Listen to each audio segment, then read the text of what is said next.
ఈసారి వచ్చే ఎన్నికలో జగన్ గారికి 175 సీట్లకి 170 సీట్లు పక్కా అండి.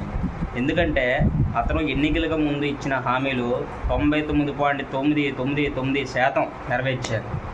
కానీ 1% మాత్రం నిరుద్యోగులు ఏం తప్పు చేశారన్నా నీకు?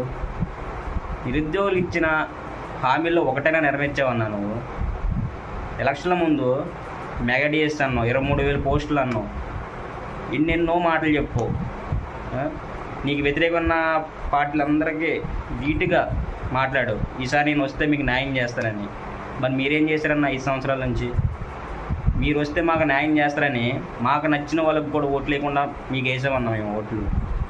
చాలామంది నిరుద్యోగులు రూముల్లో ఉండి తన సొంత డబ్బులతో ఖర్చు పెట్టుకుంటూ ఎంత నరకం అనిపిస్తున్నారో ఒక్కసారి ఆవనగడ్డ కానీ, ఆ కర్నూలు కానీ, హైదరాబాద్ ఒక్కసారి చూడండి అన్న, మీకు మా బాధ అర్థమవుతుంది.